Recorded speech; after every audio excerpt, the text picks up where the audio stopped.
Hello, fine folk of the internet. You are listening to another episode of the Deep Dive Discography Podcast. It is I, your host, Mr. Marcus Arar. Joined with me always is my dear friend, Mr. Aaron Price. Hello, Mr. Aaron Price. Wow, you didn't use the word magnanimous for once. I am the magnanimous host of the Deep Dive Discography Podcast. Thank you very Shouldn't have said much. anything. You shouldn't, because I forgot I said that a bunch leading up Fuck. to this. So there you go. You fucked up. I did.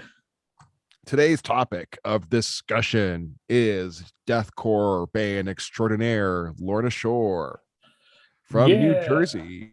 Literally a shore band from the shore. Shore. And I decided we should talk about this band because they're stupidly relevant right now. Um, Probably the biggest deathcore band, like I don't know, like ever, like the Beatles of deathcore, I guess. Which is to say that they're stupidly popular and a lot of people shit on them. Sometimes rightfully so, sometimes not. Whatever. I feel like that would more fit Slaughter to Prevail. Yeah. You're right. If there's a second biggest deathcore band on planet Earth right now, probably Lorna Shore, which most notably blew up when their most recent EP came out, and I Returned to Nothingness, and that was kind of like the explosion that was, and now no one shuts the fuck up about this band. I actually do like this band. Do I think they're overhyped? Yeah, kind of. I still like them a lot. I think they're really good, but I think they're a very fascinating band. So I thought, hey, let's talk about them. They're relevant. Yeah, let's talk about them. They are a band. They are a deathcore band. So this is definitely more into your wheelhouse. But yeah, I mean, I'm familiar with them. I know about everything that went on after the release of the newest EP. Mm-hmm. But yeah, good. I mean, us deciding to do this was your call, and I just kind of I mean, I figured it was about time I finally listened to Lorna Shore. So take us away. So they do have an EP from 2010 called Triumph. And I am so sorry. I actually didn't know this thing existed. I fucked up, guys. So like my bad. We will not be talking about Triumph. But Aaron actually did his due diligence. We are the And we're just peak of gonna leave it at professionalism. that. We're gonna leave it at that because fuck off. It's our show. We can do whatever we want to. And if you don't like it, you can start your own podcast where you talk about Triumph. The EP's How about fine, that? but yeah, I mean, it's whatever. But Which leaves that's us all there is to say. which leads us to Bone Kingdom, the 2012 EP, and that will be the first release that you might find on streaming services. So, It sounds like a you know, pickup line. Bone Kingdom, Hey, baby, I'll take you to the Bone Kingdom. take you to Bone Kingdom. Did this EP take you to the Bone Kingdom? So the thing is I had no idea about the song Life of Fear, which is obviously used in that like super meme cat video. And then I was listening to this and that part started from the super meme cat video. That's right. And I was like, oh fuck. And besides that, I didn't really give a shit about this EP. Yeah, it's okay. Yeah, basically. It's it's a deathcore EP. It has some deathcore songs on it. I would say it's more competent, honestly, than most. Because here's the thing about this band that I actually find really fascinating is I think you could honestly, earnestly, from the bottom of my heart, write off a lot of the older stuff.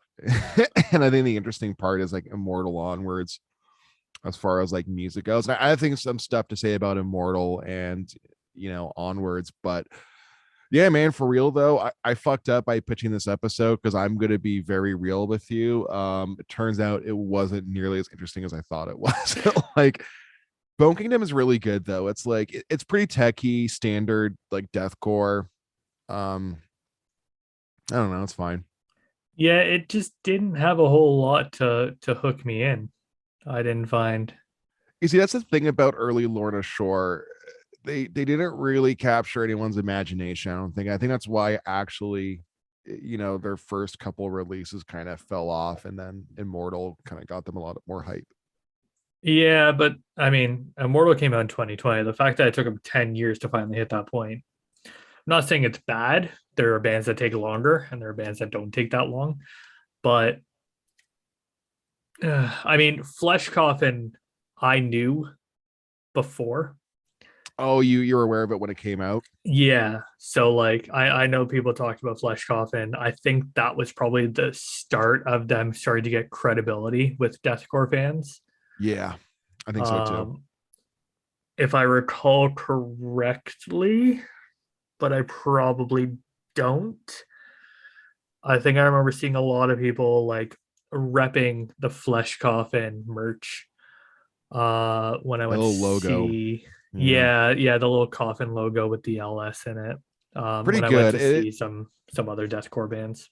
It's a pretty good logo. Like I understand why it kind of caught on, and that's the thing we'll kind of get to is like as this band develops, I think their development's actually really interesting, and it does kind of like contextualize where they are now. But concerning where they are now and where they came from, like yeah, like pretty standard stuff, albeit maybe more competent than most, just not particularly imaginative. It's a really good study on a band that's like fundamentally doing everything right, but it just doesn't really click for whatever reason. Like I listened to Bone Kingdom a small handful of times and I don't really remember any of it. So I'm actually at like a little bit of a loss here. The thing is they're doing everything right, but the reason they're doing everything right is they're doing everything by the book. They're not doing anything interesting, and they're not doing anything that hasn't already been done by Suicide Silence, Chelsea Grin, But you know yada yada yada.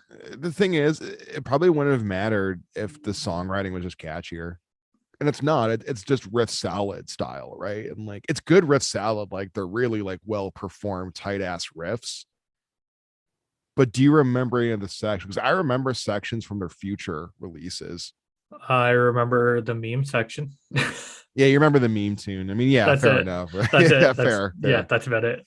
But as like a conscious whole, as like one steady piece of art from start to finish, it's just doesn't capture the imagination. No, I think I think it's a valiant effort, but yeah, I think in terms of the first two EPs, it is literally just like they were just kind of throwing everything at the wall and seeing what stuck because yeah, there was just so many other bands doing it better. you know what it was too is like I actually liken this a lot to Tech Death, these first couple releases, because it's really fast, impressive riffage, but nothing that's memorable. Do you know what I'm saying? Like, because I Yeah. think it's a really competent release, and that's the part that is actually really fascinating about like It, um it also Bone came Kingdom. out in like peak deathcore times. Yeah. So like you have to do something interesting to stand out and it doesn't. The only thing you can really say is that they're probably the most competent band of that geographic kind of location. Like I would wager a guess and say that like Lorna Shore has always been stronger players than a lot of people in their genre sphere. I think Yeah. their musicianship is actually really tight, particularly the guitar players, but I think they've always had really, really good guitar players. Yeah, that's fair. I can get And behind that. I think that is more apparent as time goes on, however. Yeah, I think the interesting thing about Lorna Shore, and it's not so obvious here, but it will be a bit later, is the fact that they do kind of cross between the deathcore and death metal, hemispheres, because they end Yeah. up touring with a lot of bands from both sides, and they work with a lot of bands from both sides as well.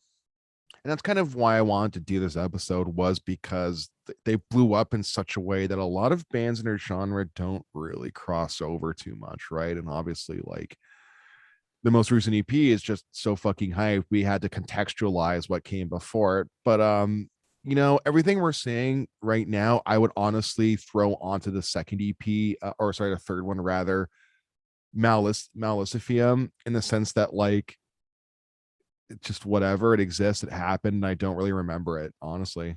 I think Maleficium is probably the best of the three EPs, the three independent EPs. Yeah, okay. Sure. I think it's the most interesting. It has the most stable song structure. It's still a bit of the same. It's still kind of just like it has a lot of those just really bland deathcore sections, Yeah. but it has bits that I remember, Yeah. which is, But obviously key. I know Godmaker is a song of theirs that people seem to like quite a bit. And I like, it's good. It's just, again, just kind of bland, so here's my big thing about Godmaker. I think Godmaker is a good song, but having a minute and a half of almost complete silence at the beginning is the fucking worst. Not good. Why? Why do you Not have good. this? Not very good at all. But you know what? This EP got them signed It did. It really did. to Density Records. I'm actually not familiar with them. Me either. Which is the funny part. So It got them signed, but like to fucking who? maybe for them, they knew what they were doing. That's all I can say. Yeah. But I mean, like, yeah, like I'm kind of being harsh on it. It's really not that bad. It's just not that great either. Yeah, exactly. It's a deathcore release. If you like deathcore, you will probably like it. But If more you're well, specifically, I was just gonna say if you're well versed in deathcore, you're probably not going to because it's pretty just standard cut and dry deathcore. with more of a techie edge to it. Yeah. Again, it's honestly just the deathcore equivalent to like a lot of tech death. It's there. Yeah. I It mean, like, exists, like I don't really think they're doing much different from like the last 10 seconds of life or Oceano. no, Oceano's a bit more chugga chugga, Eh, a little bit more meat and yeah. I potatoes. mean, This is a little bit more they sweepy. are a little bit, but still betraying the martyrs as well. It's just like, Yeah. yeah. Yeah. Yeah. Just there. It's whatever. Exactly. Which brings us to Psalms. Which was produced by Will Putney from Fit for an Autopsy. Yeah. It's a good band. It is. I just figured I'd throw that out. Yeah, Psalms. It's okay. I don't I don't really care for it honestly that much. You're the one who pitched this band, and all we're getting out of this is, yeah, this exists. This is fine. Yeah. I I fucked mean, up. Throne of Worms is cool. I like Throne of Worms. It's good album. It's a good album. It's just like, man, I just can't shake this feeling. I listened to this whole discography and I don't remember fucking anything until like Flesh Coffin happens. Like, there's a band that Oh I don't fuck. really think found its footing for a while. Yeah. I think their mission statement, quite honestly, was a bit unclear until around this kind of general ballpark of time. You know what I'm saying? Yeah. They're prolific in the sense that they released quite a bit of material in 10 years. I mean, like, I think more than most bands in 10 years, honestly. But yeah, dude, it just exists. Do you want an honest opinion? Yeah. Obviously, you do. So here's the thing. I think Psalms is kind of the same area as the three EPs. It's starting to get a little bit of footing. Yeah. And I think the single that they released afterwards is where they really found the sound that they were going for. The Absolution of Hatred is that what you're referring That's to? the one. It's much better. It's much better because it has that symphonic blackened sound that I think actually was really what kind of helped them get as popular as they are. And like, Yeah. it really is kind of solidified just what their sound actually is. Like, really. Yeah, exactly. Like this was really the key that they needed. Yeah, I think this band, I don't know if they're really the reason why, but they probably are the most popular example of like blackened deathcore. Yeah, it really started with that single. And I don't get it because from my understanding, that single came out the same year as Psalms. Yeah. So who knows what was up with the release of that, because it does seem kind of odd to release a full-length album and then shortly thereafter just kind of throw out a one-off song, right? Like kind of Yeah. weird. I don't really know what the story behind that is because they're not that documented of a group. But maybe they just had these songs. Maybe the album got delayed. Who knows? But you can tell by not only the sound on this single, but also the use of their logo that this was kind of like what they settled on. Yeah. And it's kind of the same thing. You can tell they kind of settled with Density Records Yeah. because literally the next year they signed with Outer Loop. Yeah. Outer Loop, I'm a little bit more familiar with, not super familiar with, but clearly they were getting the traction that they were looking for, and they were finding the sound that they were looking for. Which is just again like so interesting because even everything leading up to that was really competent. This band doesn't release bad music, it just releases Meh. a lot of meh. Yeah. And which is fascinating because like man, like if you look at their batting average, not the highest, Yeah. not the highest batting average. And again, like because it took them so long to get their footing, it really does kind of just like spoil the first half quite a bit, right? And like I think it's apparent just the way people kind of talk about this band. They talk about them in their most recent output. Yeah, definitely.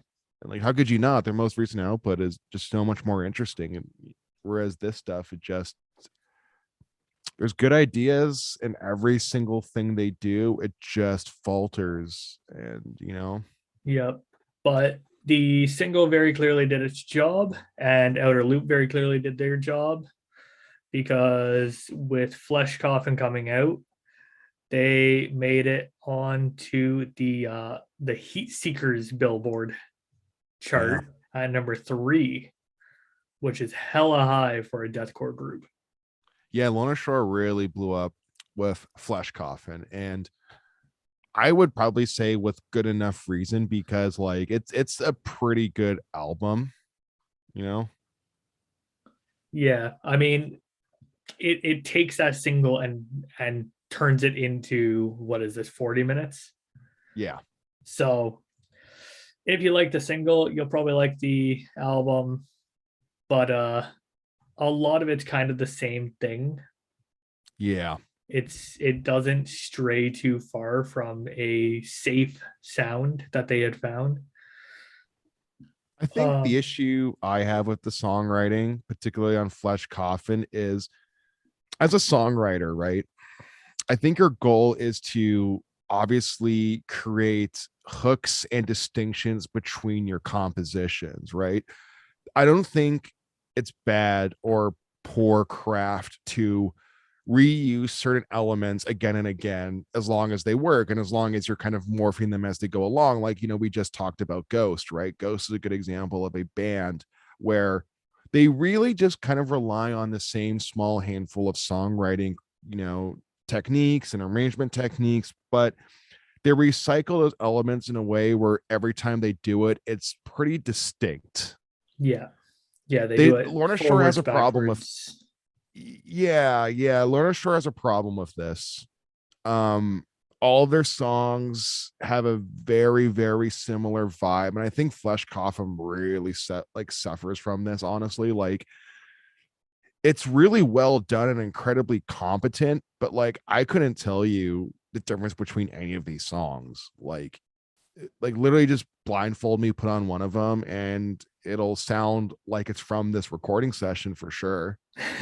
Tom Barber's voice is really good. He now sings of Chelsea Grin, like talented personnel, but I could see why maybe they had a hard time keeping vocalists. Maybe they just wanted to spread their wings a little bit, right? Can I just point out this album has my favorite song names? Yeah. Like that's if nothing else, uh I mean, Funeral Moon, let's be real, like that's you can't use that. Go away. I Funeral think, with a V. yeah, and all capitals. Yeah. You can't, no. Okay, Dark Throne have claimed Funeral Moon. You just stop. But like the Astral Wake of Time, Offering of Fire, Denounce the Light, Like I like the names of the songs, and I wanted something just like interesting and deathcore to the bone with that like proper blackened influence.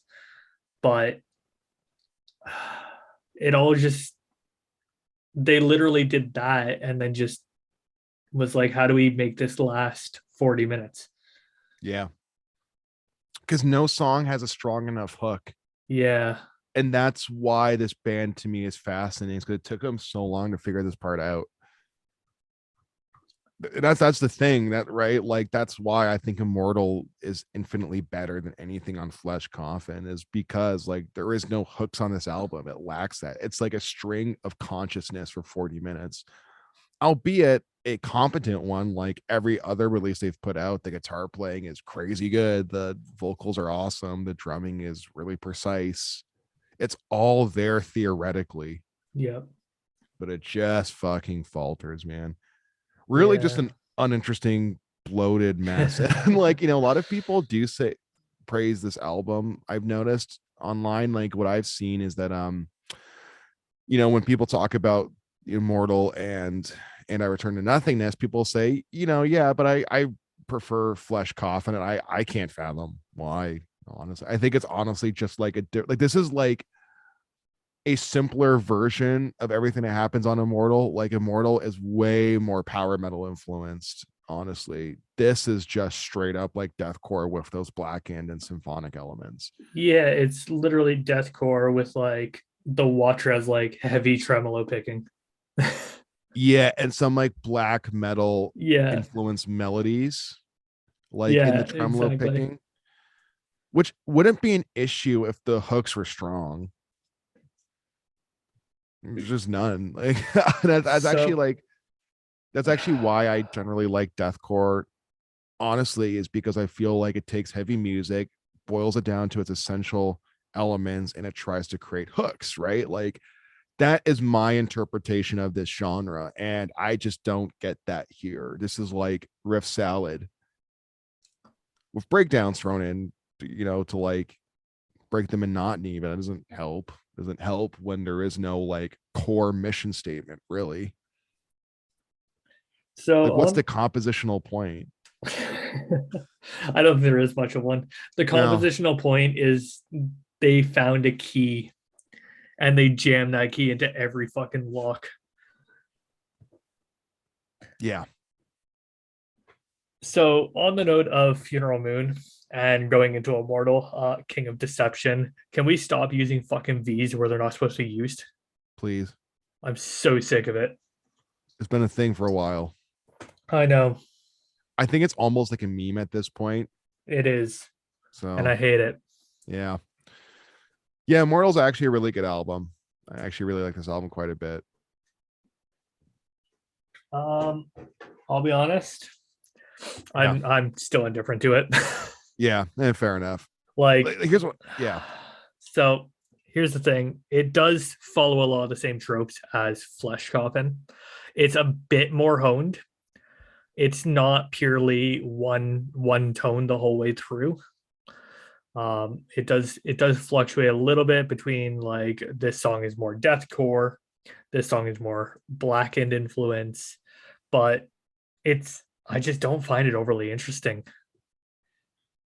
you know that what I like about this album, right? Is I think this is the album where this band really actually finally kind of like planted its feet into the ground and turned into what we like about this band. And what I've noticed about Lorna Shore in particular, I don't really think other bands of their style have really capitalized on this, but I think Lorna Shore is honestly like power metal instrumentation with just like deathcore vocals, and I think that's just like a really funny combination. It just works for me for whatever reason. Like the amount of orchestrated synth stuff that happens over top of this album is like really dense, dude. It's almost like the unofficial member of the band that's like not really credited, right? Yeah. Every single song has like actual melodies that are done with the orchestration where the guitar kind of just like lays the foundation with the drums. The mix kind of reflects that sometimes, where it's like the vocals, the drums, and the orchestration are the loudest parts, which I think is an interesting choice because the guitar work is like stupidly good. It's really, really techie stuff. It's just buried in the mix for whatever reason. It's really dense recording, and I don't know if that's really in its favor, honestly. Who what am I looking for? Who programmed the orchestration? Do you know? Oh, I don't actually. Let's take a look on their Wikipedia page. Yeah, I don't think the information's there, unfortunately. Oh, it's actually not. But yeah, a little bit of backstory Yeah. with Immortal.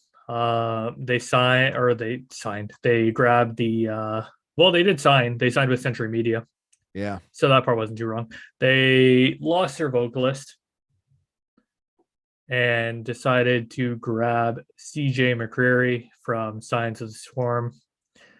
And then they released a couple singles and they were going to go on tour. And then some not good stuff came out about him. Turns out he wasn't the nicest guy ever. Turns out he was a pretty shitty person. Yeah. Whoops. And then they still released the album and toured. Because it was done. And Yeah. right before this album's launch window happened. Oops. And they decided, well, this is like our I actually what turned me on to this band was I heard about them, but like tangentially, like I didn't really know who they were. And this is like a couple years ago when this album came out. So I guess it would have been the right before the pandemic. My God. So, Literally anyways, just.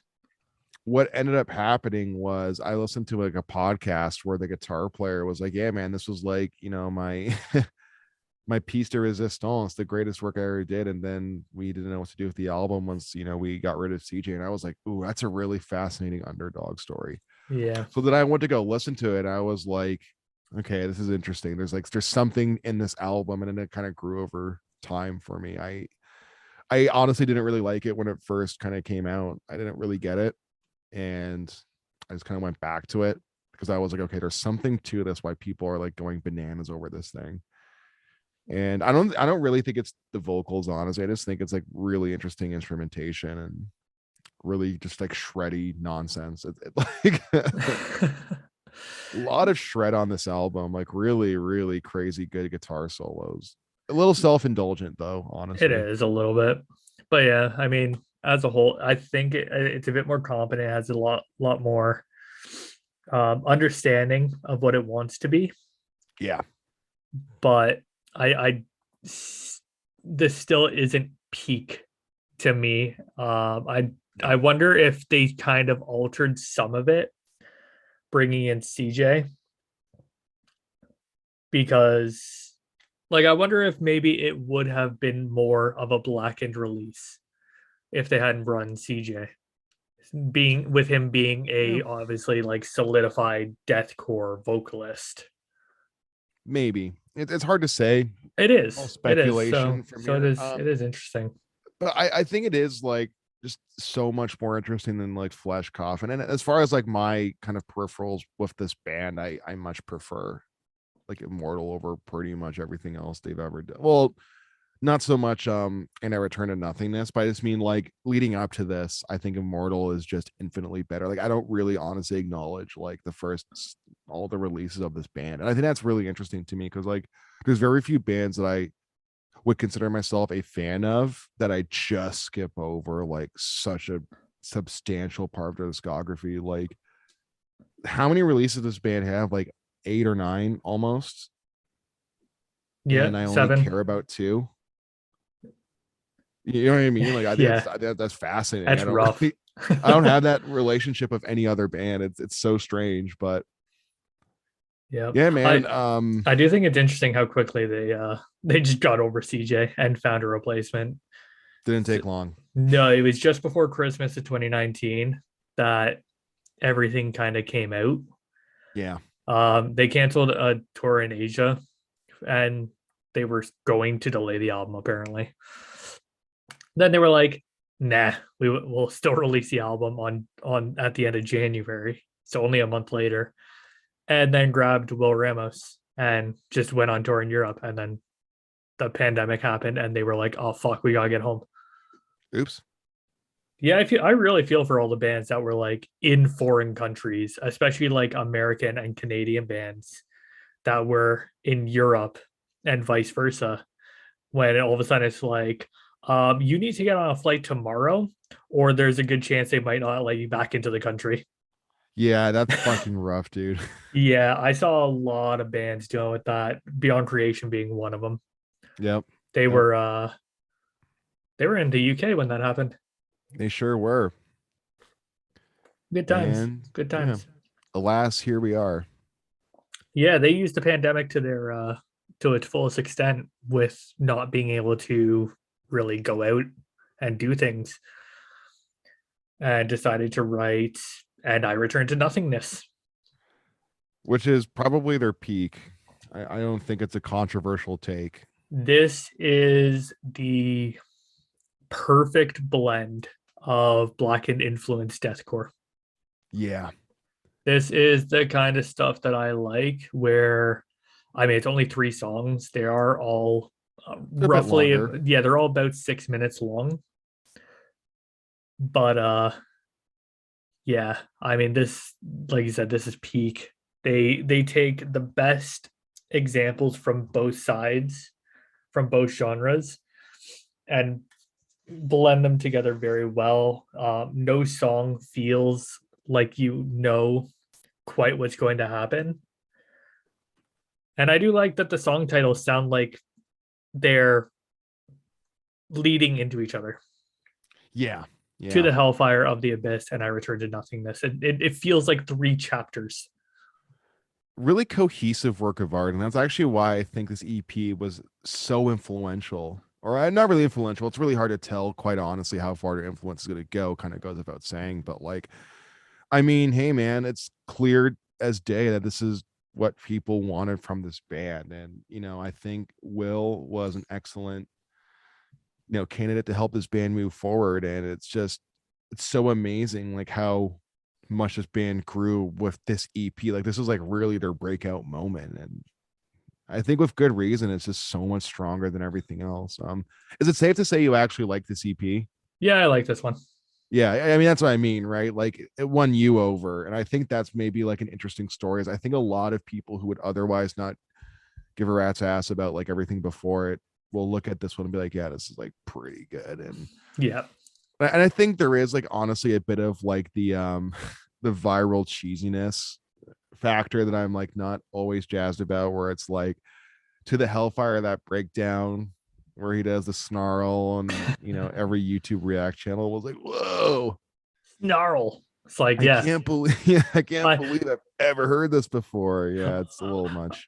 I can't believe this thing that every fucking deathcore band does has just done the deathcore band thing. Yeah, he basically just pulled like a Infinite Annihilator and everyone lost their fucking shit. And Yeah. Like, that's me being harsh, but yeah, it's fucking sick. It's really good. I mean, Like, yeah, exactly. It's a good EP. Yes, it has deathcore tropes. It has the consistent melodic, like, black metal bits, and it'll lead from fast blast beats and tremolo picking into a breakdown, yeah, and then it'll lead out of a breakdown into the blast beats and tremolo picking again into almost a guitar solo, which I say almost a guitar solo because, like, it's not riff salad anymore. it's way more structured. Yeah, Yeah. Like way more structured and tighter. To the Hellfire has, again, it's not a guitar solo, but it's interesting because it's basically like it's a consistent hook from the guitar is the best way I can put it. Yeah.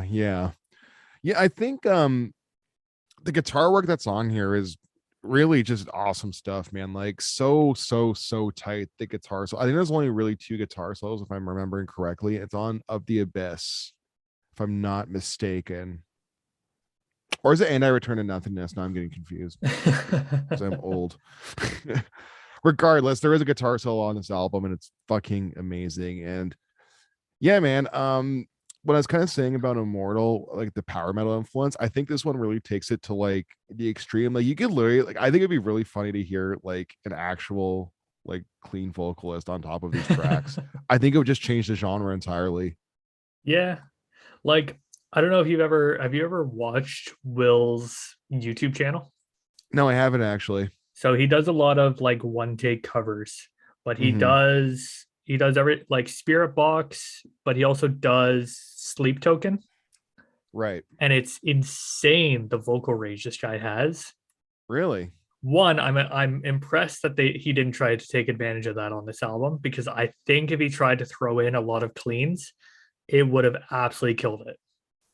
Like Yeah. this wouldn't be the big gravitas that it is.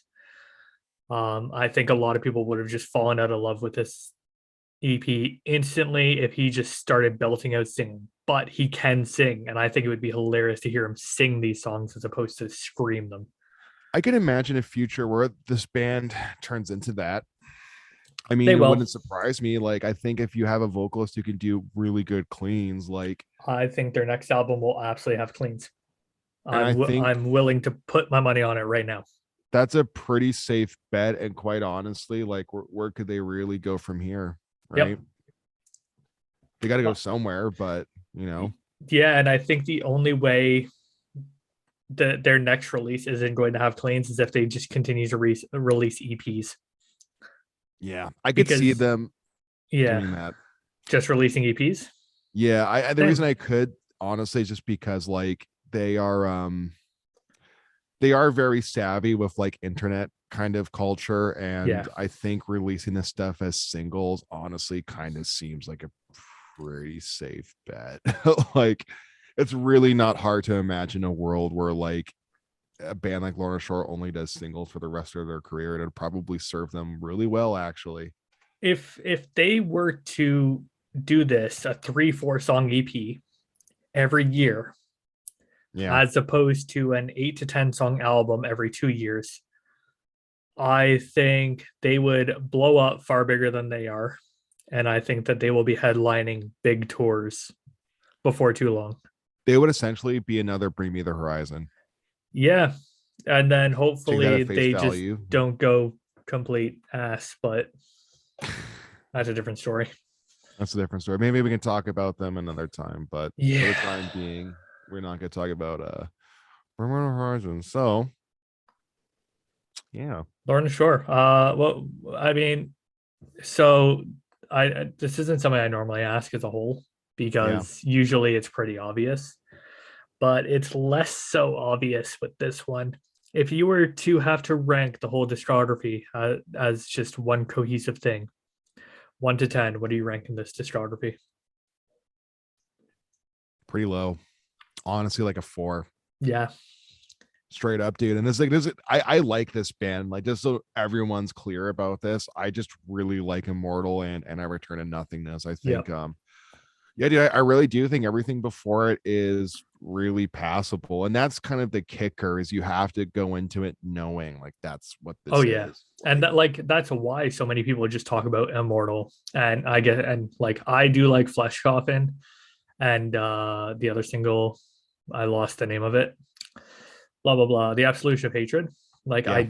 I love the the pure black metal influence on that. And if they had maintained that a little bit better into Immortal, I think I would like Immortal more. Yeah. Yeah. But yeah, they definitely like, and I Return to Nothingness is more or less what I wanted a full album to be for Immortal.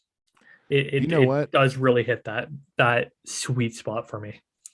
Maybe it just benefits them to make shorter releases though. It Maybe that definitely is the does. kicker. Like maybe they're one of those bands where you don't really want them to do a full length. Yeah. No, I think that's absolutely the key to Lorna Shore consisting and continuing to blow up. It's going to be these EPs. It's going to be shorter releases. Yeah. But I mean, who knows? Maybe the inclusion of Will going into the next album, if they decide to do an album, will change how things work. Hard to say because they had a fair bit of change leading up to where they are now. Like I think the band they are now is almost like nothing, or sorry, it's not even comparable to where they came from. No, absolutely not. It Yeah, is basically a completely different release. really hard to imagine like where they're going from here, Could you imagine if they started on this? No. Like imagine they just started right here, right now, and they didn't have anything in the past to, bring it down. I wonder how that would fly. Because I think if they had nothing in the past to bring it down, then maybe like, holy crap, this is like the fucking craziest band ever. But it's almost like those old albums should be under a different name. Yeah, yeah, It's I do. Yeah, their previous releases really are hindering them, and like what they're known for is kind of hindering them. I would say, especially with the death metal gatekeepers and like the black metal gatekeepers. The fact that they were such a whatever deathcore band, I think is going to is holding them back right now. But you know what? Honestly, fuck it, because I don't want those people at shows anyways. right. Yeah, man, Yeah, it's good shit. yeah, I'd I agree with a really like. four. I was thinking three or four. Yeah, I mean discography as a whole, but that's also to say that I'm only listening to stuff Exactly. I like, Yeah, that but that's kind of the thing is it's just like they had when they go strong, they go fucking strong. They But do. They do. there's too much bringing it down, which is unfortunate. But hey, it's at least it's in the past, and the present is strong. Very, very much so. Well, folks, there you have it. The weirdest episode we've ever put out. I think 6 feet under was just, That was but good. That was the same idea, but way funnier. and God is banned by Chris Barnes. Oh yeah, Chris Barnes blocked us on Twitter. Yeah, don't know how he found us, but I hope he whatever. listened to it. Oh, we did too. I hope you did too, Mr. Listener or Mrs. Listener or whatever you identify as listener. Very smooth. Very Yeah. smooth transition you had there. Hey man, do you like Patreon? I've heard some interesting things about Patreon. Could you tell me more about it? Well, Patreon is this great site where Yeah. you can help support people who make content that you enjoy. Whoa. And the people who make content that you enjoy can make a special content for you. And that's what we're doing, isn't it? We're making some nice tier lists and we're doing other videos and stuff that's only going to be on the Patreon. So if you like special videos and tier lists and other stuff, come to the Patreon at patreon.com/deep dive discog. It's also in the description of this video/podcast because this isn't actually a video. That's right. We had a Patreon for a while, and now we are smart enough to actually do something about that Patreon. So, alas, this Patreon exists. Yeah. So come hang out there because I mean, we're already putting shit up there and we need somebody to watch it because otherwise we wasted our time. So as long as one person's watching it, we're happy. That's right. And outside of that, if people want to come hang out, we might start streaming some video games if you want to Yeah. if you like video games. Might stream some video games. Might make a Discord. I don't know. We're working on it. We're trying. We're trying our bests. But you gotta get on the Patreon so you can talk Gotta to get us on the and tell us what Patreon. we gotta do. Yeah, yeah. You can tell us anything you want on this Patreon. If you send us messages on this Patreon saying I need you to cover this, then your wish is my command because you're officially our boss. So, you know, Yeah. think about that. Anyways, that was Lorna Shore. It's not great, but it's getting better. It's getting better. Yeah.